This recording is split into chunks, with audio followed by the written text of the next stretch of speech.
मेरी माँ हवेली में मुलाजमा थी। मेरी माँ आखिरी सांसें ले रही थी जब मालकन आई और बोली, तेरी बेटी का ख्याल मैं रखूंगी। ये सुनते ही अम्मा फौरन उन्हें इशारा करने लगी, पर फिर मर गई। मैं बेसहारा हो गई थी। यूं मालकन के साथ चली गई। पर बड़ी हैरत होती जब मालकन रोज रात मेरे बिस्तर के नीचे मालिक के मैले कपड़े रखती। एक दिन मालकन के जाते ही मैंने वो कपड़े खोल कर देखे तो पैरों तले से जमीन निकल गई, क्योंकि इसमें मालिक का हमारा गांव ज्यादा बड़ा नहीं, साथ साथ घर बने हुए हैं, जिसकी वजह से सबकी छतें आपस में मिली हुई हैं। कच्चे पक्के मकान हैं। पक्के मकान कुछ ही लोगों के हैं जो अमीर हैं, और हम अमीरों में नहीं आते। हमारा मकान कच्चा है जिसके 3 कमरे हैं और बाकी खुला सेहन। मेरा बाप हवेली वालों के खेतों में काम करता था, लेकिन कुछ साल पहले उसका इंतकाल हो गया तो मैं और मेरी माँ अकेली रह गईं। मेरी माँ हवेली में मुलाजमा है।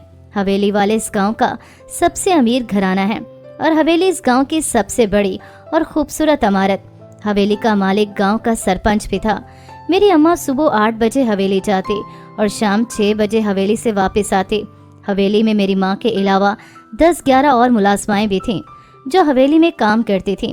वो कभी कभी हवेली से बाकी बचा हुआ खाना भी ले आती और कभी कुछ पुराने कपड़े भी, जो मालकन मेरी माँ को पहनने को देती थी।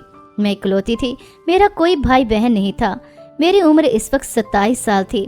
बाप का साया सर पर नहीं था तो कोई रिश्ता लेने को भी तैयार नहीं था। तभी मेरी माँ ने भी रिश्ते की लाख कोशिशें करने के बाद मेरा रिश्ता ढूंढना बंद कर दिया था। मैंने पढ़ाई बहुत पहले छोड़ दी थी, इसलिए सारा वक्त घर पर ही होती और घर के कामकाज निपटाती। मेरी माँ हवेली चली जाती तो मैं घर में अकेली रह जाती। मैंने अम्मा से बहुत बार कहा कि वो मुझे भी अपने साथ हवेली ले जाया करें, लेकिन वो मुझे डबट कर डांट देती। मैं हैरान होती थी कि मेरी माँ मुझे साथ क्यों नहीं लेकर जाती, मगर फिर माँ की डांट के डर से कोई सवाल न करती, क्योंकि डांटते वक्त वो मारने से भी बाज ना आती थी। मेरी माँ को हवेली में काम करते काफी अरसा हो गया था। वो अक्सर हवेली की शानो शौकत और इसमें मौजूद कीमती चीजों का जिक्र करती थी, लेकिन कभी भी मालिक और मालकन का जिक्र नहीं किया था। एक दफा मैंने अपनी माँ से कहा कि मालिक और मालकन कैसे हैं, तूने कभी उनके बारे में नहीं बताया। कुछ तो मेरा सवाल सुन के मेरी अम्मा मुझे मशकूक अंदाज में देखने लगी और पूछने लगी कि तुम क्यों पूछ रही हो।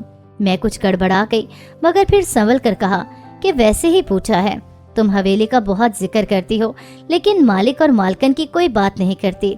मेरी बात सुनकर मेरी माँ ने कहा कि बात करने लायक कुछ है ही नहीं, इसलिए बात नहीं करती, और तू मालिक और मालकन को छोड़ और काम कर जाके। मेरी माँ ने मुझे डाल दिया था, मगर मेरे जहन में हवेली, मालिक और मालकन ही आते जाते रहते थे। इंसानी फितरत है कि जिस चीज से इंसान को मना किया जाए, इंसान वो काम जरूर करता है। और यही वजह थी कि मेरी माँ जितनी दफा मुझे हवेली और हवेली वालों का जिक्र करने से मना करती, उतनी दफा ही मेरा हवेली जाने का इश्तियाक बढ़ता जाता। लेकिन कभी ऐसा मौका न मिल सका कि मैं अपनी माँ के साथ हवेली जा सकूं। मैं अक्सर अपनी माँ के साथ जाने के बहाने बनाती, मगर मेरी माँ मुझे सख्ती से टोक देती। लेकिन मुझे सख्ती की वजह कभी समझ नहीं आई थी। तकरीबन 1 महीना गुजरा तो मेरी माँ की तबीयत खराब रहने लगी। दिन ब दिन उनकी तबीयत बिगड़ती जा रही थी। हकीम से इलाज भी करवाया, मगर कोई मर्ज सामने न आया। हकीम का कहना था कि उसे कोई बीमारी नहीं है, मगर अगर बीमारी नहीं थी तो वो दिन ब दिन कमजोर क्यों होती जा रही थी और फिर ठीक क्यों नहीं हो रही थी। ये सवाल मेरे मन में गूंज कर रह जाता, मगर जवाब न मिल पाता। मैंने गांव के एक आदमी जो हमारा जानने वाला ही था, उसके साथ अपनी माँ को शहर ले गई। वहां जाकर अस्पताल में उसके टेस्ट वगैरह करवाए, जिनकी रिपोर्ट 2 घंटे बाद मिली, मगर मेरी माँ को कोई बीमारी नहीं थी। रिपोर्ट्स भी क्लियर ही आई थी, जिसका मतलब था कि ये सब खुदा की तरफ से था। मैं अपनी माँ को अस्पताल से वापस ले आई और दिन रात उसकी तीमारदारी करने लगी, लेकिन वो ठीक ना हुई। इसका जिस्म 1 महीने में ही हड्डियों का ढांचा बन के रह गया था। चेहरे का रंग जर्द हो गया था, जैसे सारा खून नुचड़ गया हो। मुझे लगता था मेरी तीमारदारी से वो ठीक हो जाएगी, लेकिन वो ठीक ना हुई। मेरी माँ को यही फिक्र खाए जा रही थी कि उसके बाद मैं अकेली रह जाऊंगी तो कैसे इस दुनिया में रहूंगी जहाँ एक अकेली औरत सुकून से जिंदगी नहीं गुजार पाती। मैं अपनी माँ को अक्सर समझाती कि खुदा है ना, मगर वो बस मेरी फिक्र में हलकान होती रहती। उस दिन मामूल के मुताबिक मैं अपनी माँ का सर दबा रही थी जब बाहरी दरवाजे पर दस्तक हुई। मैंने जाकर दरवाजा खोला तो जर्क वर्क और कीमती लिबास में मलबूस मेरे सामने मालकन खड़ी थी। मैंने अक्सर उसे गांव में देखा था, तभी मैंने जल्दी से सलाम किया और एक तरफ होकर उसे अंदर आने का रास्ता दिया। वो अंदर आई तो मैंने दरवाज़ा बंद किया, उसे बैठने के लिए कुर्सी पेश की और ख़ुद उसके लिए चाय बना लाई। वो बहुत खूबसूरत थी और ज़्यादा उम्र की भी ना थी, यही कोई 25-26 साल की होगी, जबकि मालिक तो 45 साल का था। उसे चाय देकर मैं उसके पास ही खड़ी होती उसे देखने लगी, जो चाय के कप को नीचे रखे मेरी माँ से बातें करती तसल्लियाँ देने लगी थी कि तुम जल्दी ठीक हो जाओ, फिक्र मत करो। मगर मेरी माँ को जैसे मौत का फरिश्ता दिख गया था। मेरी माँ ने कहा कि नहीं, मुझे लगता है कि मेरी मौत का वक्त करीब आ गया है, अब शायद मुझे जाना पड़ेगा। मालकन ने कहा कि ऐसी बातें ना करो, तुम जल्दी ठीक हो जाओगी। मेरी माँ ने नफे में सर हिलाकर कहा कि नहीं, मुझे पता है मैं अब मरने वाली हूँ, मुझे अपने मरने का गम नहीं है। मैं तो अपनी लाडो के लिए परेशान हूँ कि मेरे बाद इसका क्या होगा, ये कैसे रहेगी अकेली। मैं चुपचाप दोनों को देखती, दोनों की बातें सुन रही थी। मेरी माँ मुझे लाडो ही पुकारती थी और उसकी देखा देखी सभी मुझे लाडो पुकारते थे। मालकन ने कहा कि तुम मायूसी की बातें तो ना करो। अचानक मेरी माँ की सांसें उखड़ने लगी, मेरी माँ की आंखों से आंसू बहने लगे। मैंने जल्दी से अपनी माँ को पानी पिलाना चाहा, मगर उसने नफी में सर हिला दिया। मेरी माँ को मेरी फिक्र थी कि इसके बाद मेरा क्या होगा। मालकन ने मेरी माँ से कहा कि तुम फिक्र मत करो, तुम्हारी बेटी का ख्याल मैं रखूंगी, उसे यहाँ अकेले नहीं छोड़ूंगी बल्कि अपने साथ हवेली ले जाऊंगी। मालकन का इतना कहना था कि मेरी माँ नफी में सर हिलाने लगी। न जाने वो क्या कहने की कोशिश कर रही थी, न मैं समझ सकी न ही मालकन। मालकन ने फिर से कहा कि तुम बिल्कुल भी अपनी बेटी के बारे में परेशान ना होना, मैं इसका ख्याल रखूंगी। मेरी माँ एक बार फिर नफी में सर हिलाने लगी, मगर तभी उसकी सांसें मदम पड़ गईं और उसकी रूह निकल गई। उसकी खुली आंखों से आंसू बहना बंद हो गए थे। मैंने रोते हुए हाथ से उनकी आंखें बंद कर दी। मेरी माँ के अलावा मेरा था ही कौन, मगर अब वो भी मुझे छोड़कर जा चुकी थी। मालकन मुझे हौसला देने लगी कि वो मेरे साथ है। रफ्ता रफ्ता सबको मेरी माँ के मरने का पता चलने लगा तो सभी ताजियत के लिए आने लगे। पूरा घर गांव वालों से भर चुका था। सभी मुझे अपने साथ लिपटा लिपटा कर तसल्ली दे रहे थे। फिर जनाजा उठा और मेरी माँ को दफनाने के लिए ले जाया गया। इसके जाने के बाद सभी लोग आहिस्ता आहिस्ता रुखसत होने लगे। मालकन मेरे साथ ही थी। उसने मुझसे कहा कि मौत तो बरहक है, मरने वालों के साथ मरा नहीं जाता, तो तुम भी सब्र करो, आगे तुम्हारे सामने पूरी जिंदगी पड़ी है। मैंने रोते हुए कहा कि एक मेरी माँ ही तो थी मेरे पास, अब मैं अकेली क्या करूँगी। मालकन ने कहा कि तुम मेरे साथ हवेली चलो, अब से तुम वहीं रहोगी। मालकन की बातें सुनकर मेरी आंखें चमक उठी। हवेली जाने और उसे देखने का सपना तो मेरी आंखों में बहुत पहले से सच गया था, लेकिन वो सपना कभी हकीकत नहीं बन पाया कि मेरी माँ ने अपनी जिंदगी में मुझे कभी हवेली जाने नहीं दिया था, न खुद लेकर गई थी। मैं मालकन की बात सुनकर खुश होने के साथ साथ राजी भी हो गई। मालकन ने कहा कि अपना जरूरी सामान बांध लो, शाम को मैं अपनी मुलाजमा भेजूंगी, उसके साथ हवेली आ जाना। इतना कहकर वो चली गई तो मैं भी अपने कपड़े वगैरह एक गठरी में बांधने लगी। कपड़े बांधकर मैंने घर के सहन में रखा। कुछ सामान कमरों में बंद करके हर कमरे को ताला लगा दिया ताकि सारा सामान महफूज रहे। न जाने फिर मैं अब कब वापस आती। शाम को मालकन की एक मुलाजमा मुझे लेने आई तो मैं अपनी गठरी उठाए उसके साथ चल पड़ी। मैंने उससे बात करने की कोशिश की, मगर उसने मेरी किसी बात का जवाब न दिया तो मैं भी खामोश हो गई। कुछ ही देर में हम हवेली पहुंच चुके थे। हवेली क्या थी, महल था जो इतना बड़ा था कि मैं तो शायद गुम ही होकर रह जाती।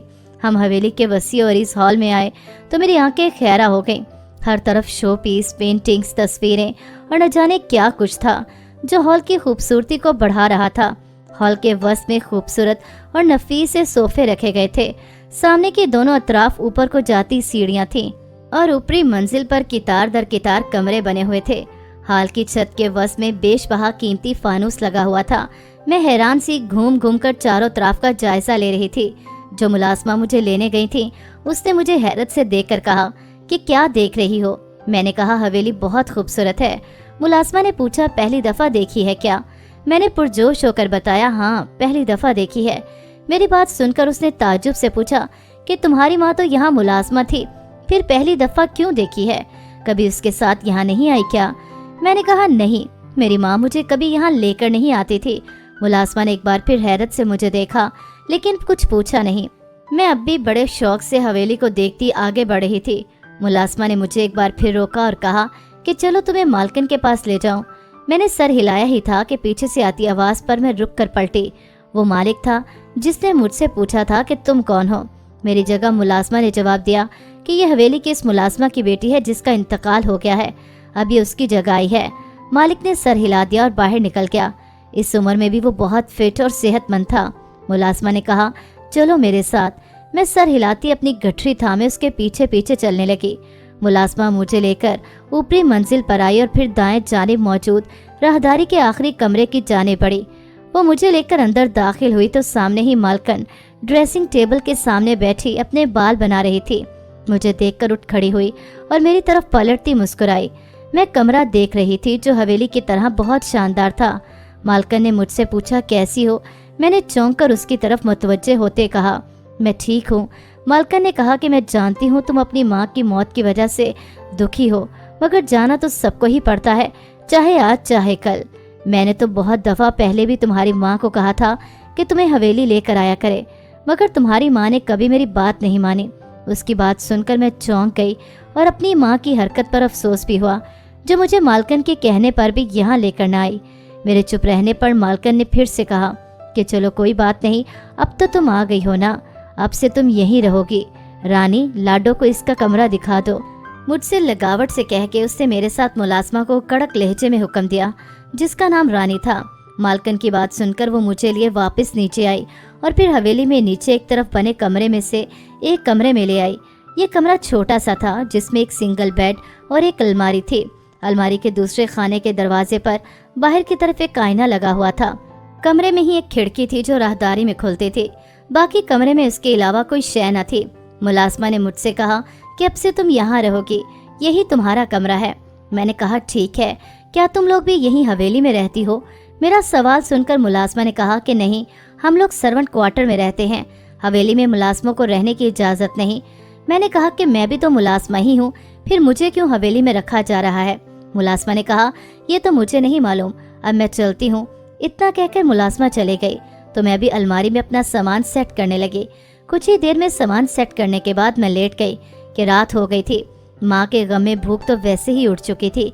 ये तकरीबन 11 बजे का वक्त था जब मेरी आँख किसी नामूज सी आवाज़ से खुली। मैंने मुंदी मुंदी आंखें खोलकर इधर उधर देखा, मगर कमरे में कोई नहीं था। मैंने खिड़की की तरफ देखा तो एक ह्योला सा मुझे कमरे के करीब से गुजरता नजर आया। मैं डर कर उठती हुई बैठ गई। मुझे यहाँ खौफ महसूस हुआ था, मगर जब कुछ देर तक कोई भी बात ना हुई तो मैं फिर से खुद को पुरसुकून करती सोने की कोशिश करने लगी। अगले दिन सुबह के वक्त मालकन ने मुझे सारे काम समझा दिए कि मुझे बाकी मुलाजमों के साथ क्या करना है। काम कुछ ज्यादा नहीं थे, ना ही मुश्किल थे। तभी मैं मुतमईन थी। सारी मुलाजमाएं उधेड़ उम्र की थीं। एक मैं ही थी जो यहाँ कम उम्र थी। दूसरी मुलाजमाओं से मुझे पता चला था कि यहाँ कोई भी कम उम्र मुलाजमा नहीं रखी जाती, वजह से वो लाइल्म थे। मैंने भी ज्यादा कुछ नहीं पूछा और दिल जमी से अपना काम करने लगी। मुझे वहाँ रहते हुए 3 दिन गुजर चुके थे। आज रात फिर जब मैं सोई तो आधी रात के वक्त मुझे महसूस हुआ कि मेरे कमरे से कोई निकला है। मैं जल्दी से उठकर बैठ गई, लेकिन मेरे उठने तक वो जो कोई भी था मेरे कमरे से जा चुका था। मैं सोच में पड़ गई कि कौन है जो मेरे कमरे में रात के वक्त आता है, वो भी तब जब सो चुके होते हैं। अगला सारा दिन मैं इसी उधेड़पन में रही। बातों बातों में मैंने बाकी मुलाजमों से भी पूछा कि हवेली पर किसी किस्म का असेब तो नहीं, मगर सबने ही इनकार कर दिया कि ऐसा कुछ नहीं है। खैर, इस सब से निकलने का एक ही हल था, जब मैं इस इंसान को पकड़ लेती जो मेरे कमरे में आता था, और इस इंसान को पकड़ने के लिए मेरा जागना जरूरी था। आज रात खाना खाने के बाद मैंने चुप करके चाय बनाकर पी ली ताकि मुझे नींद ना आए। सबके कमरों में जाने के बाद मैं अपने कमरे में आ गई और कुछ देर कमरे में टहलती रही।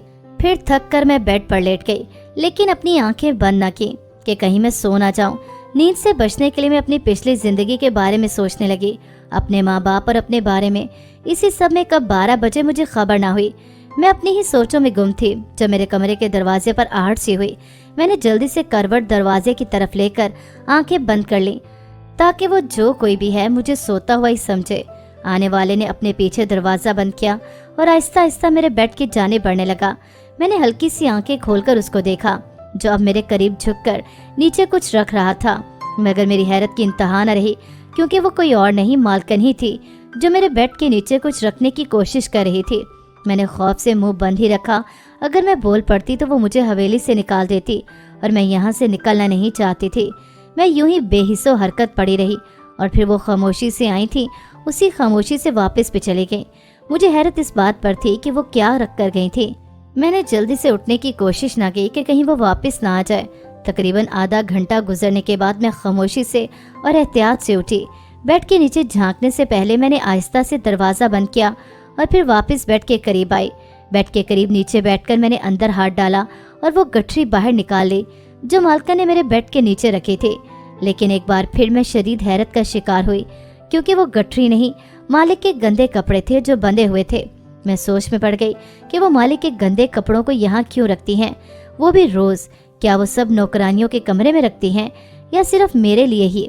फिर मेरा ख्याल आया कि वो सिर्फ मेरे ही कमरे में मालिक के गंदे कपड़े रखती हैं, क्योंकि हवेली में तो मैं ही रहती थी।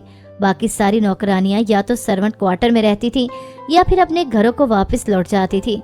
यही सब सोचते हुए मैंने वो गंदे कपड़े खोले तो मेरे पैरों तले से जमीन खिसक गई, क्योंकि इसमें मालिक के 2 अज़ारबंद थे जिनके किनारों पर 3 से 4 चमकदार मोती लगे हुए थे। वो कपड़े और अज़ारबंद काफी कीमती मालूम होते थे, लेकिन मालकिन का उन्हें यहाँ रखने का मकसद मुझे समझ नहीं आया था। मैंने वो कपड़े वापस नीचे रख दिए और सोने के लिए लेट गई। अगली सुबह मैंने मामूल के मुताबिक ही सारे काम निपटाए। मैंने मालकिन पर जाहिर नहीं होने दिया कि मैंने वो कपड़े खोल कर देखे हैं। मैं नहीं चाहती थी कि उसे खबर हो कि मैं जान गई हूँ कि वो रोज मालिक के गंदे कपड़ों में अज़ारबंद लपेटकर मेरे कमरे के बेड के नीचे रखने आती हैं। इस हवेली में रहने का लालच मुझे कुछ भी कहने और करने से रोक कर रखे हुए था। हवेली की नौकरानियों से ही मुझे ये इल्म हुआ कि इस हवेली में मालिक और मालकिन अकेले रहते हैं। मालिक की पहली बीवी 4 साल पहले ही आग में जल कर मर गई थी और उसके मरने के 2 दिन बाद ही मालिक ने दूसरी शादी एक कम उम्र औरत से कर ली थी जो अब यहाँ की मालकिन थी। मालिक के बहन भाई कोई थे नहीं और माँ बाप भी काफी अरसा हुआ वफात पा चुके थे। मालिक की पहली बीवी से भी कोई औलाद ना थी, ना ही 4 साल बाद दूसरी बीवी से अब तक कोई औलाद हुई थी। मुलाजमाओं का कहना था कि पहली मालकिन भी बांझ थी और दूसरी मालकिन भी बांझ है और कभी माँ नहीं बन सकती। इसकी सारी बातें मेरे लिए हैरानी का बाइस थीं, क्योंकि मुझे ऐसा कुछ भी मालूम नहीं था। मालिक की तबीयत इन दिनों काफी खराब रहने लगी थी। वो अक्सर अपने कमरे में ही पाए जाते और उसके कमरे से हर वक्त खांसने की आवाजें आती रहती। एक हफ्ता और गुजर गया और इस एक हफ्ते में मालकिन रोज आधी रात को मेरे कमरे में आती और उसके गंदे कपड़ों में अज़ारबंद बांधकर मेरे बेड के नीचे रखकर चली जाती। मेरी दहशत जवाब दे जा रही थी और मेरी तबीयत भी आजकल खराब रहने लगी। लेटे लेटे घबरा जाती, आंखों में और पूरे जिस्म में दर्द होता, रंगत जर्द पड़ती जा रही थी, आंखों के नीचे भी स्याही छाने लगी थी, जिसकी वजह से मैं परेशान हो गई।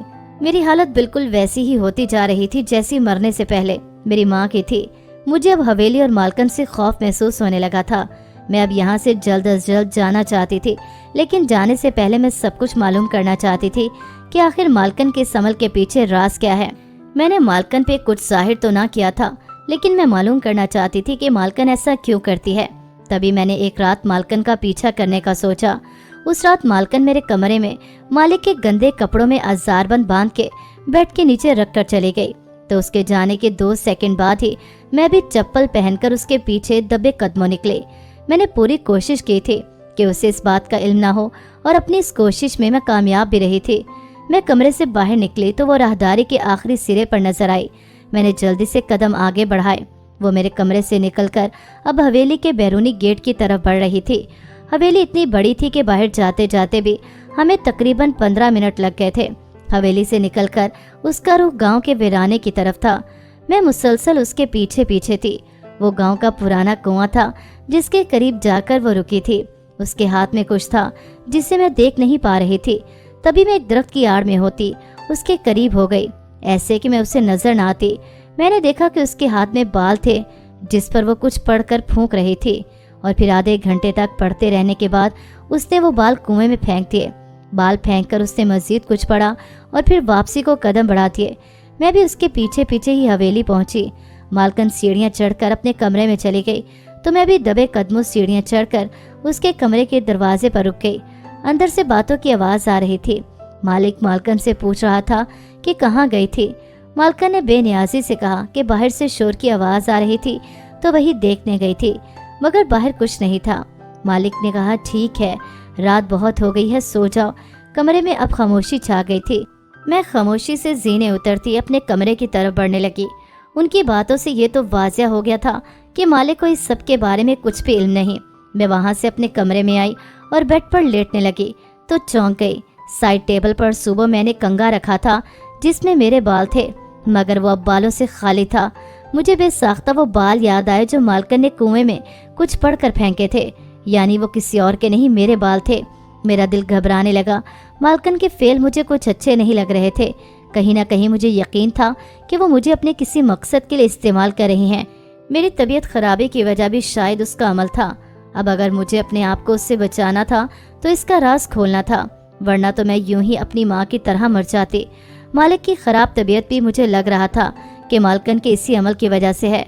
अगले दिन से मैंने मालकन के हर काम पर नजर रखना शुरू कर दी ताकि मालूम कर सकूं कि वो क्यों ये काम कर रही हैं। सारा दिन अपने काम निपटाने के साथ मालकन पर नजर रखना भी एक मुश्किल काम था, मगर अपने लिए मुझे हर मुश्किल काम करना था। मालकन जहाँ जहाँ जाती मैं ना महसूस अंदाज में उसके पीछे पीछे ही रहती, मगर कोई भी काबिल गिरफ्त बात मेरी पकड़ में ना आ सकी। 2 दिन गुजर गए। मैं मालकन पर नजर रखते रखते थक गई, लेकिन इसकी कोई बात मुझे मालूम ना हो सकी। मेरी तबीयत मजीद खराब होने लगी। एक शाम मालकन मालिक के कमरे से निकले तो उसके हाथ में एक स्याह रंग का शॉपर था। वो शायद कहीं जा रही थी। मैंने अपना काम छोड़ा और उसके पीछे पीछे हो ली कि उससे मेरी मौजूदगी का एहसास ना हो। तकरीबन 1 घंटा पैदल चलने के बाद वो दूसरे गांव की हदूद में शामिल हो गई। तबीयत खराबी की वजह से मुझसे चला नहीं जा रहा था, मगर मैं अपना हौसला आजमा रही थी। गांव में वो अकेली पैदल चल कर आई थी, या शायद वो मालिक के वफादार मुलाजमों को भी पता नहीं लगने देना चाहती थी। तकरीबन 10 मिनट मजीद चलने के बाद वो गांव के एक सुनसान जगह पर मौजूद एक झोंपड़ी में दाखिल हो गई। मैंने झोंपड़ी के दरवाजे पर खड़े होने की बजाय पिछली जानिब खड़े होकर बातें सुनना जरूरी समझा, क्योंकि अगर सामने खड़ी होती तो शायद मालकन को पता लग जाता। झोंपड़ी के सामने के तरफ कपड़े का ही दरवाजा बना हुआ था जिससे मालकन अंदर गई थी। मैंने झोंपड़ी से कान लगाकर अंदर की आवाजें सुनना चाही। मालकन किसी से कह रही थी कि अब जल्दी बताओ आगे क्या करना है। किसी मर्द की आवाज उभरी कि जो मैंने कहा था वो कर लिया। मालकन ने कहा, हाँ कर लिया, अब बस 2 दिन रहते हैं फिर ये अमल पूरा हो जाएगा। इसी मर्द ने कहा कि ठीक है, जैसे ही ये 2 दिन पूरे होंगे तो वो लड़की मर जाएगी और तुम्हारी ख्वाहिश पूरी हो जाएगी। इस मर्द की बात सुनकर मैं खौफ से कांप गई, क्योंकि मुझे यकीन था वो मेरे मरने ही की बात कर रहा था। मालकन ने खुशी से कहा, फिर वो बुढ़ा मालिक भी मर जाएगा तो मैं इस हवेली और गांव में राज करूंगी। इसी मर्द ने कहा कि तुम्हारा ये ख्वाब पहले ही पूरा हो जाता अगर वो बुढ़िया सब सच न जान जाती। उसके सच जानने की वजह से ही मुझे मेरा अमल रोककर उसकी जान लेनी पड़ी। मालकन ने नफरत से कहा, हाँ गुस्सा तो मुझे भी उस पर बहुत था, तभी मैंने उसकी बेटी को इस काम के लिए चुना। इसी मर्द ने दोबारा कहा कि अब फिक्र मत करो, 2 दिन की बात है, फिर इस बुड्ढे के मरने के बाद इस हवेली की मालकन बन जाओगी। वो मजीद कुछ बातें करते रहे, मगर मैं निडाल सी वहीं बैठ गई। मेरी माँ मालकन की वजह से मरी थी। ये बात जानकर मुझे मालकन से नफरत महसूस हो रही थी। मेरा बस न चल रहा था कि मालकन को मौत के घाट उतार दूं, जिसकी वजह से मेरी माँ मरी और अब मेरी और मालिक की जान भी खतरे में थी। मैं ये तो जान गई थी कि मालकन के अमल की वजह ये सब कुछ हुआ है और वो हवेली की मालकन बनने के लिए ये सब कर रही हैं, लेकिन अब तक मैं ये नहीं जान पाई थी कि इस सब में मेरी माँ और मुझे मोहरा क्यों बनाया गया, और यही बात मैं जानना चाहती थी। मालकन इस झोंपड़ी में आधा घंटा गुजारने के बाद वापस चली गई। मैं भी अब धीमे कदमों से गांव वापस लौट रही थी कि तेज चलने की सकत मुझ में न थी।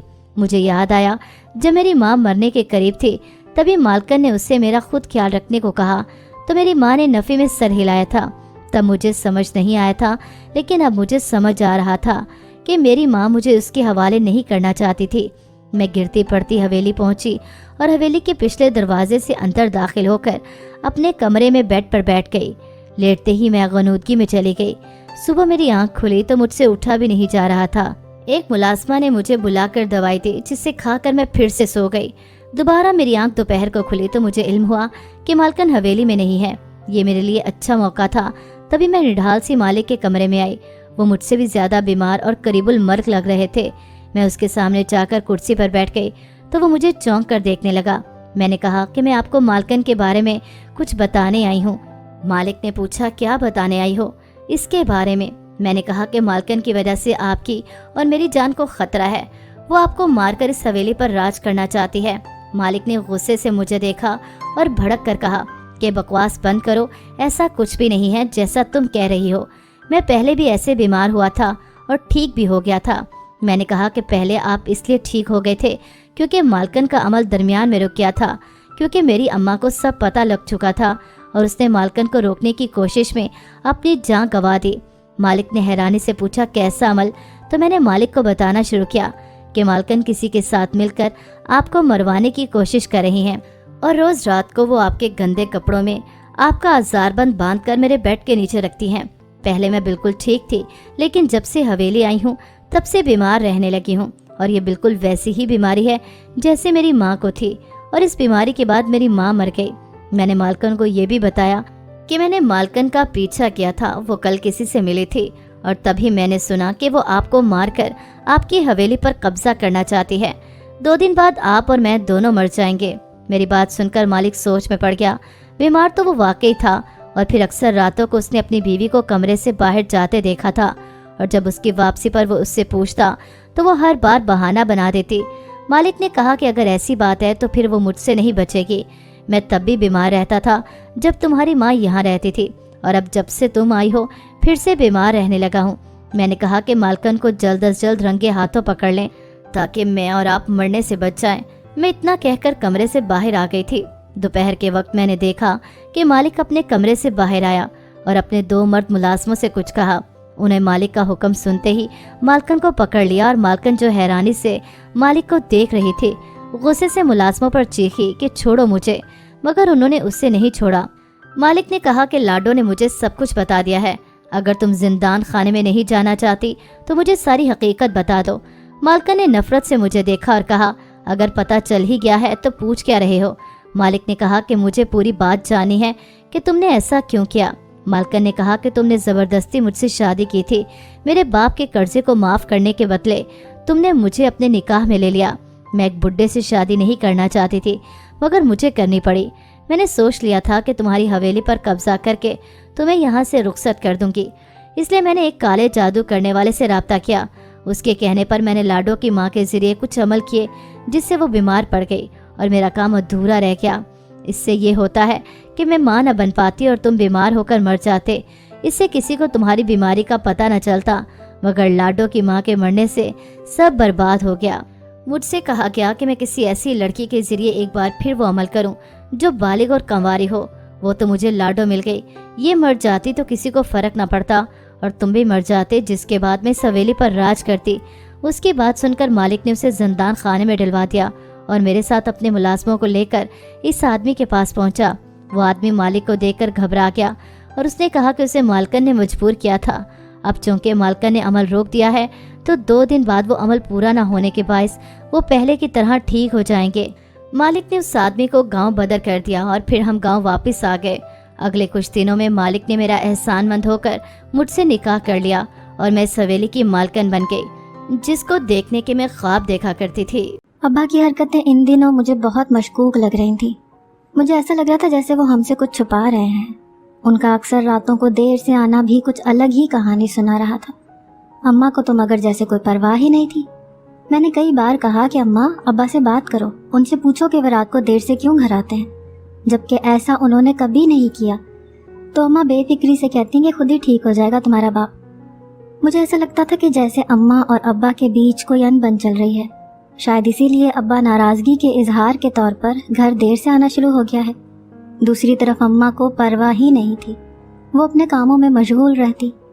بات یہاں تک رہتی تو بھی ٹھیک تھا، مگر ابا نے اپنے لیے اور اماں نے اپنے لیے کچھ علیحدہ ہی دلچسپیاں ڈھونڈ لی تھیں۔ اماں کام کرنے کے بعد گھر سے نکل جاتی اور سارا دن پڑوس میں اپنی سہیلی کے ہاں گزارتی، جبکہ ابا چھٹی والے دن اپنے دوستوں میں نکل جاتے۔ ان دونوں کے پیار اور محبت کی مثالیں تو سارا خاندان دیتا تھا، اور اب ایک دم سے ایک دوسرے سے اتنی لا تعلقی کہ جو کوئی بھی دیکھتا وہ یقین ہی نہیں کرتا تھا کہ یہ دونوں ایسا بھی کر سکتے ہیں۔ میرے کالج کے پیپر ہونے والے تھے، میرے پاس ایک کتاب نہیں تھی، وہ میں خریدنے گئی تو ملی نہیں، اسی لیے سوچا کہ سہیلی کے ہاں چلی جاتی ہوں۔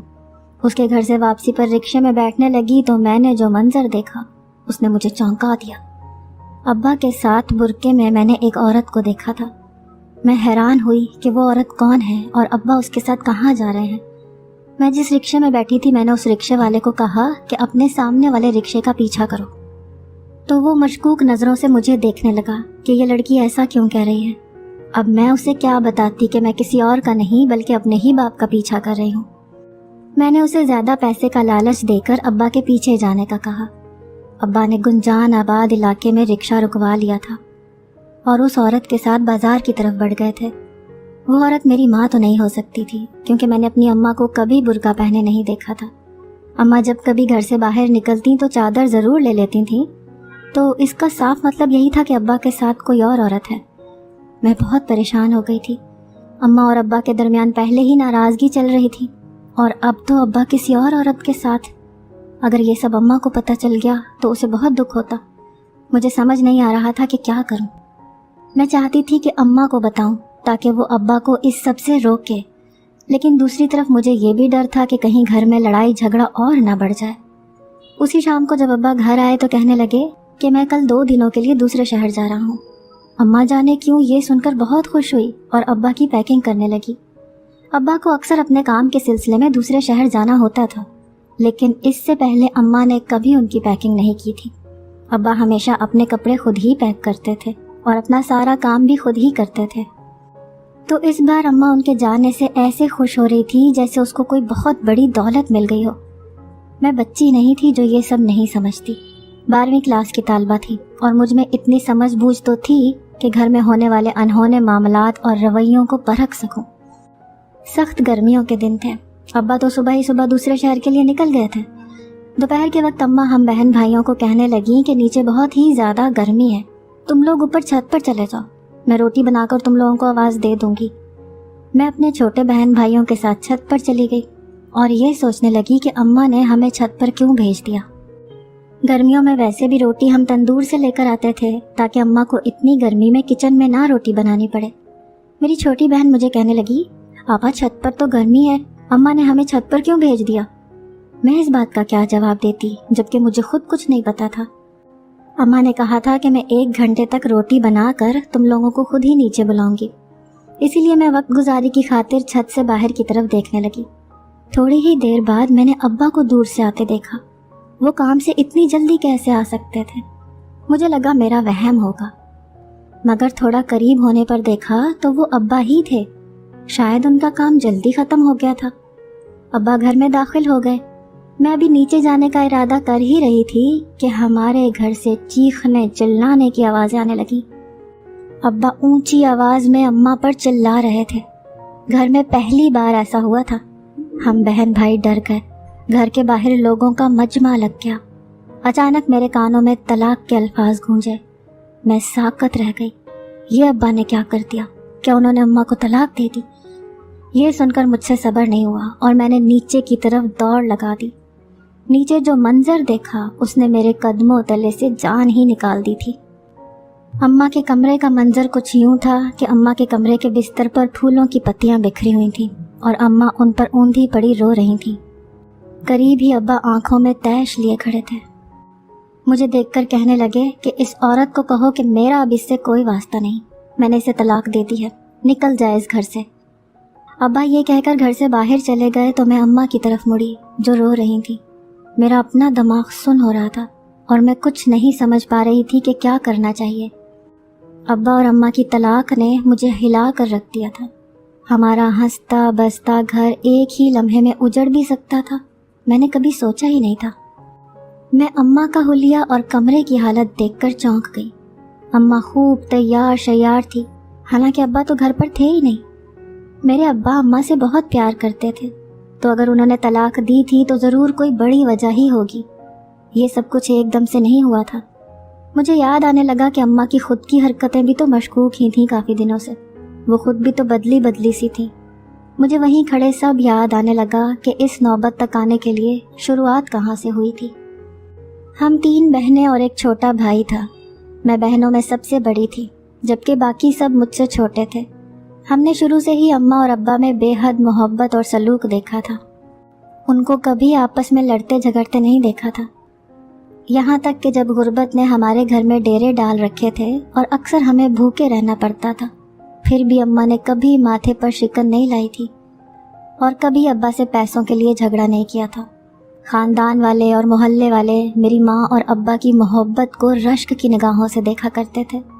میرے لیے خود بھی میرے ماں باپ کی جوڑی آئیڈیل تھی، کیونکہ میں نے آس پاس بہت سے مردوں کو دیکھا تھا جو اپنی بیویوں سے پیار نہیں کرتے تھے اور ان کے ساتھ مار پیٹ کرتے تھے، مگر میرے ابا نے کبھی اماں پر ہاتھ اٹھانا تو دور کی بات، ان کو کبھی جھڑکا تک نہیں تھا۔ ہماری زندگی ایسی ہی اچھی گزر رہی تھی، مگر پھر ابا کے حالات بہتر ہونے لگے تو ہم نے پرانا گھر چھوڑ کر نیا گھر لے لیا۔ یہ گھر پچھلے والے کی نسبت کشادہ بھی تھا اور صاف ستھرا بھی، اسی لیے ہم یہاں آ کر بہت خوش تھے۔ یہاں ہمیں 1 سال ہونے والا تھا۔ ابا کو اکثر کئی دن کام کے سلسلے میں دوسرے شہر جانا پڑتا تھا۔ اماں ہنستے ہوئے ابا کو رخصت کرتی تھیں۔ ان میں کبھی کوئی لڑائی جھگڑا تو کیا، معمولی سی تلخ کلامی تک نہیں ہوئی تھی۔ بات تب شروع ہوئی جب گرمیاں شروع ہوئیں۔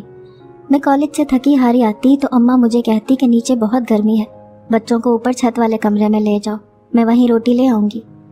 مجھے سمجھ نہیں آتا تھا کہ اماں ایسا کیوں کہتی ہے، مگر میں وہی کرتی جیسا اماں کہتی۔ ایک دن مجھے پھولوں کی خوشبو آئی، جیسے ہمارے گھر میں کوئی پھول لایا ہو۔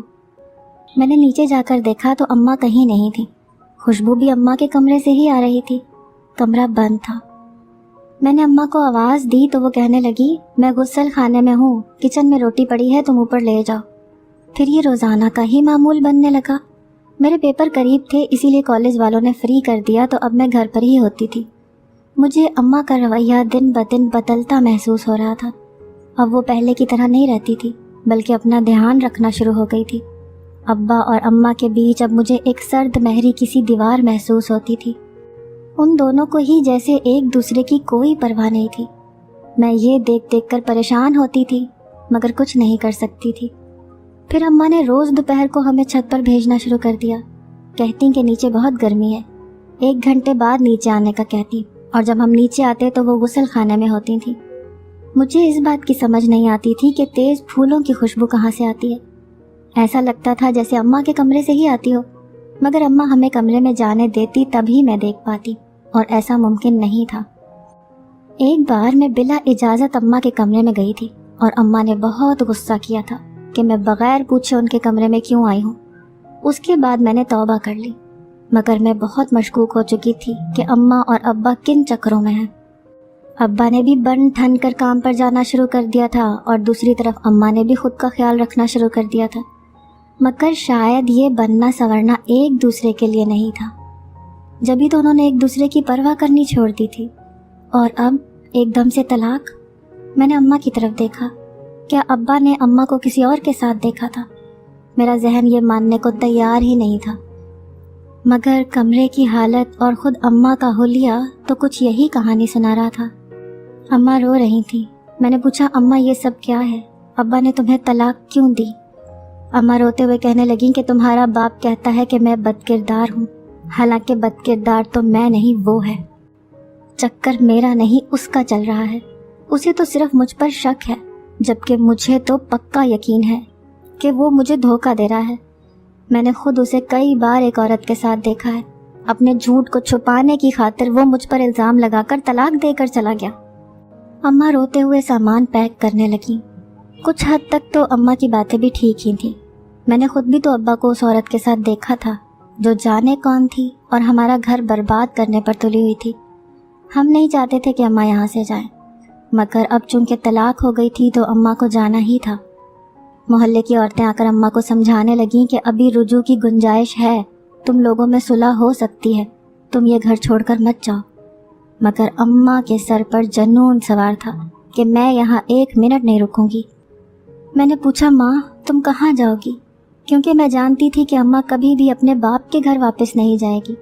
نانا اور نانی کے انتقال کے بعد وہ گھر ہمارے لیے تنگ پڑ گیا تھا۔ ماموں کی بیوی اپنے شوہر کے کسی بہن بھائی کو برداشت کرنے پر تیار ہی نہیں تھی، تو اب وہ اماں کو ہمیشہ کے لیے کیسے برداشت کر لیتی؟ اماں کہنے لگی، میری فکر مت کرو، میں کہاں جاؤں گی، اپنے باپ کے گھر ہی جاؤں گی، اور کون سا ٹھکانہ ہے۔ میں اماں کو روکتی رہ گئی، لیکن اماں میری کوئی بات سنے بغیر اپنے کپڑوں کا بیگ لیے گھر سے چلی گئی۔ میں یہ سوچنے لگی کہ قصور کس کا تھا؟ مجھے تو دونوں کا ہی قصور لگ رہا تھا۔ ابا کو اتنی جلدی اتنا بڑا فیصلہ نہیں کرنا چاہیے تھا، جبکہ وہ خود بھی کسی عورت کے چکر میں پڑے ہوئے تھے۔ بہت سی ایسی باتیں تھیں جنہوں نے مجھے الجھا کر رکھ دیا تھا۔ ابا جب گھر آئے تو مجھے یہی کہنے لگے کہ تیری ماں بد کردار تھی، غیر مردوں سے ملتی تھی، لیکن میں نے تو گھر میں کبھی کسی مرد کو آتے جاتے نہیں دیکھا تھا، نہ ہی میری ماں اس قسم کی عورت تھی، وہ تو صرف پڑوس میں جاتی تھیں، اس کے علاوہ آج تک کہیں باہر نہیں گئی تھیں۔ تو پھر ابا اس پر اتنا بڑا الزام کیوں لگا رہا تھا؟ دوسری طرف اماں کی مشکوک حرکتیں میرے ذہن میں آ رہی تھیں، ہمیں گرمی کے بہانے گھنٹہ بھر کے لیے چھت پر بھیج دینا، اور پھر اماں کے کمرے سے پھولوں کی تیز خوشبو اور اس کا غسل خانے میں بند رہنا، یہ سب معمولی باتیں تو نہیں تھیں، کچھ نہ کچھ راز تو ان میں بھی چھپا ہوا تھا۔ اماں کے جانے سے گھر ایک دم خالی سا ہو گیا تھا۔ کچھ دن تو یوں ہی بے سکونی اور بے چینی میں گزرے۔ ایک دن مجھے ماں کی بہت یاد آئی، تو میں نے سوچا کہ اماں سے جا کے مل آتی ہوں۔ ابا گھر پر نہیں تھے تو میں نے اس موقع کو غنیمت جانا اور ماموں کے گھر اماں سے ملنے چلی گئی۔ لیکن اصل حیرت کا جھٹکا تو مجھے وہاں جا کر لگا، جب مجھے پتہ چلا کہ اماں تو وہاں آئی ہی نہیں، بلکہ ان لوگوں کو تو ماں کی طلاق کے بارے میں بھی کچھ علم نہیں تھا۔ اگر اماں یہاں نہیں آئی تھیں تو کہاں گئی تھیں؟ میں وہاں سے بہت پریشان ہو کر گھر آئی تھی۔ اماں کا تو بس یہی ٹھکانہ تھا، اس کے علاوہ وہ اور بھلا کہاں جا سکتی تھی؟ میں تو ان کی کسی ایسی دوست کو نہیں جانتی تھی جہاں وہ جا کر رہ سکیں۔ پھر اماں گئیں تو گئی کہاں؟ میں نے اپنے چھوٹے بہن بھائیوں کو بھی اس بارے میں کچھ نہیں بتایا۔ میں نے انہیں یہی کہا کہ ہاں میں اماں سے مل آئی ہوں، وہ خیریت سے ہیں۔ ابا اب کئی دن گھر نہیں آتے تھے، انہیں جیسے ہماری کوئی ٹینشن ہی نہیں تھی، کوئی فکر نہیں تھی۔ میں بس یہی چاہتی تھی کہ میری ماں اور میرے باپ کے درمیان صلح ہو جائے، مگر ابا گھر میں ٹک پاتے تو میں ان سے یہ بات کرتی، وہ تو جانے کن ہواؤں میں تھے۔ ایک دن کے بعد گھر آئے تو میں نے سوچا کہ ان سے بات کرتی ہوں۔ جیسے ہی میں ان کے کمرے میں گئی تو ان کو کسی سے باتیں کرتے سنا۔ وہ کسی سے کہہ رہے تھے کہ ہاں ٹھیک ہے، میں کل دوپہر 2 بجے تم سے ملتا ہوں، تم کوشش کرو کسی کو اس ملاقات کا علم نہ ہو۔ میں یہ سن کر الٹے قدموں واپس مڑ آئی۔ ابا کس سے بات کر رہے تھے؟ کس سے ملاقات کی بات ہو رہی تھی؟ میں تو یہ سوچ رہی تھی کہ ابا اور اماں کی صلح کرواؤں گی، مگر لگتا تھا کہ ابا کسی اور عورت کے چکر میں پڑ گئے تھے۔ اس سے پہلے کہ دیر ہو جاتی مجھے کچھ کرنا چاہیے تھا۔ میں نے سوچ لیا کہ کل ابا اس عورت سے ملنے جائیں گے تو میں بھی ان کے پیچھے جاؤں گی، اور ان کے جانے کے بعد اس عورت کو ڈراؤں دھمکاؤں گی کہ وہ میرے ابا سے دور رہے۔ میرے خیال سے یہی بہتر ہوتا کہ وہ عورت ابا سے دور ہو جاتی تو پھر شاید ابا صلح کے لیے مان جاتے۔ اگلے دن جیسے ہی ابا گھر سے باہر نکلے، میں بھی ایک مناسب فاصلہ رکھ کر ان کے پیچھے پیچھے جانے لگی۔ ابا ایک ہوٹل کے اندر چلے گئے۔ کچھ دیر کے بعد وہی عورت جسے ایک دن پہلے میں ابا کے ساتھ دیکھ چکی تھی وہ چلی آئی۔ اس عورت نے اپنا چہرہ چھپا رکھا تھا۔ میں ان سے تھوڑا فاصلہ رکھ کر ایک طرف بیٹھی تھی جہاں سے بآسانی ان کی باتیں سن سکوں اور ان پر نظر رکھ سکوں۔ ابا کے پاس بیٹھتے ہی اس عورت نے چہرے سے اپنا نقاب الٹا لیا۔ اس عورت کو دیکھ کر مجھے لگا کہ میں نے اسے شاید کہیں دیکھ رکھا ہے، لیکن مجھے اس وقت یاد نہ آیا کہ وہ کون ہے۔ ابا اور وہ کافی دیر تک بیٹھے باتیں کرتے رہے۔ تھوڑی دیر بعد ابا اٹھ کر چلے گئے، لیکن وہ عورت وہیں بیٹھی رہی۔ وہ وہیں بیٹھی کسی کو فون کر رہی تھی۔ میں نے پہلے یہی سوچا کہ اس کے پاس جا کر اس کو منع کر دوں گی کہ وہ میرے باپ سے دور رہے، مگر میں اتنی ہمت نہیں کر پائی۔ میں یہی سوچ رہی تھی کہ یہ عورت یہاں سے اٹھے گی تو میں بھی چلی جاؤں گی، مگر وہ عورت تو یہاں سے اٹھنے کا نام ہی نہیں لے رہی تھی۔ کچھ ہی دیر کے بعد اس سے ملنے ایک اور شخصیت آئی، اور آنے والی کوئی اور نہیں بلکہ میری اپنی ماں تھی۔ اسے دیکھ کر تو میں دنگ ہی رہ گئی تھی۔ بھلا اماں کا یہاں پر کیا کام، اور وہ اس عورت سے ملنے کیوں آئی تھی جو میرے باپ کے پیچھے پڑی ہوئی ہے؟ وہ عورت کیا کرنا چاہ رہی تھی؟ کبھی وہ میرے باپ سے مل رہی تھی اور اب میری ماں سے؟ یہ کیا راز تھا؟ وہ عورت اٹھ کر اماں سے یوں گلے ملی جیسے وہ دونوں بچپن کی بچھڑی سہیلیاں ہوں۔ وہ میری ماں سے بہت جذباتی ہو کر باتیں کر رہی تھی، بار بار اماں کے ہاتھ پکڑ کر ان کو کچھ تسلی دینے والے الفاظ کہتی۔ اتنی دور سے مجھے صحیح سمجھ نہیں آ رہا تھا کہ وہ کیا کہہ رہی ہے، مگر یہی لگ رہا تھا کہ جیسے وہ اماں کو کسی بات پر حوصلہ دے رہی ہو۔ آدھا گھنٹہ وہ میری ماں سے بات کرتی رہی، اس کے بعد وہ چلی گئی۔ جیسے ہی اماں باہر نکلی میں بھی فوراً ماں کے پیچھے گئی۔ میں نے اماں کو آواز دے کر اپنی طرف متوجہ کیا تو اماں مجھے دیکھ کر کافی حیران ہوئی اور مجھے سختی سے کہنے لگی کہ میرے گھر سے نکلتے ہی تم آوارہ ہو گئی ہو، تم یہاں کیا کر رہی ہو؟ میں نے اماں کے سوال کو نظر انداز کرتے ہوئے پوچھا کہ آپ اس عورت کے ساتھ کیا کر رہی تھیں؟ یہ عورت کون ہے؟ اماں کہنے لگیں کہ یہ میری اور تمہارے ابا کی کزن ہے۔ इसे हमारे तलाक के बारे में पता चला तो हमारी सुलह करवाने के लिए ये कोशिश कर रही है। हालांकि मैंने इसे साफ कह दिया है कि मुझे ऐसे शख्स के साथ रहना ही नहीं जिसे मेरे किरदार पर यकीन नहीं है। सारी उम्र मैंने तुम्हारे बाप के साथ गुजार दी, उसे क्या मुझ पर इतना भी यकीन नहीं था? मैंने अम्मा को कहा कि मुझे ये बताओ कि आप इस वक्त कहाँ पर रह रही हो। मैं मामू के यहाँ गई थी तो आप वहाँ नहीं थी, तो मुझे सच सच बताएं। अम्मा कहने लगी कि मैं इस वक्त औरतों के हॉस्टल में रह रही हूँ। भला हो नगीना का जिसने मुझे वहाँ कमरा दिला दिया। मैंने चौंक कर पूछा कि कौन नगीना? तो अम्मा कहने लगी, अरे यही नगीना है जिससे अभी तुमने मेरे साथ देखा है। बड़ी ही हमदर्द और अच्छी तबीयत की खातून है। ये सब बताने के बाद अम्मा मुझे कहने लगी कि जाओ तुम घर चली जाओ और यूं घर से बाहर मत निकला करो। मुझे ये मामला समझ नहीं आ रहा था कि वो औरत नगीना मेरे माँ बाप की हमदर्द है या हमदर्द बनने का नाटक कर रही है। उसे मैंने अम्मा अब्बा की तलाक से पहले अब्बा के साथ देखा था, तो तब फिर वो उनके साथ क्या कर रही थी? मुझे जाने क्यों ये नगीना नामी औरत बहुत मशकूक लग रही थी। मेरी छठी हिस्स इशारा दे रही थी कि ये औरत कुछ न कुछ तो गड़बड़ ज़रूर है। अम्मा मुझे कहने लगी कि उस बेचारी पर शक करने की ज़रूरत नहीं, वो तो मेरी हमदर्दी में ये सब कर रही है। वो तो अपने शौहर के साथ बाहर के मुल्क में होती है, इन दिनों यहाँ पाकिस्तान रहने आई हुई है। अम्मा ये सब बताकर वापस चली गई, जबकि मैं उस औरत के बारे में सोचती हुई वापस अपने घर आ गई। घर आई तो अब्बा घर पर ही मौजूद थे। मुझे देखकर सख्ती से पूछने लगे थे कि तुम कहाँ से आ रही हो। मैंने बहाना बना दिया कि मैं पड़ोस में अपनी सहेली के घर गई थी। अब्बा मुझे कहने लगे कि मैं तुम्हारा ही इंतज़ार कर रहा था, अपने बाकी बहन भाइयों को भी बुला कर लाओ, मुझे तुम सब लोगों से एक ज़रूरी बात करनी है। मैं हैरान हुई कि ऐसी भी क्या बात है, मगर हम सब बहन भाई उनके कमरे में इकट्ठे हो गए। अब्बा कहने लगे कि जैसे तुम लोग जानते हो कि मैंने तुम्हारी माँ को तलाक दे दी है, तो अब मैं बहुत जल्द दूसरी शादी करने वाला हूँ। तुम लोगों को पहले ही इसलिए बता रहा हूँ कि तुम लोग ज़हनी तौर पर तैयार हो जाओ। अब्बा की दूसरी शादी का सुनकर हम सबको ही धचका लगा था।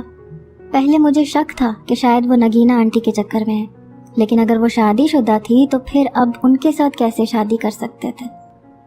तो फिर वो औरत कौन थी जिसने मेरे बाप को अपने पीछे लगाया हुआ था? मुझे जल्द अज जल्द ये हकीकत मालूम करनी थी और अपने बाप को इस शादी से रोकना था, ताकि मैं अपने माँ बाप का घर बचा सकूं। उसी शाम को मैंने फिर से अब्बा को बात करते सुना।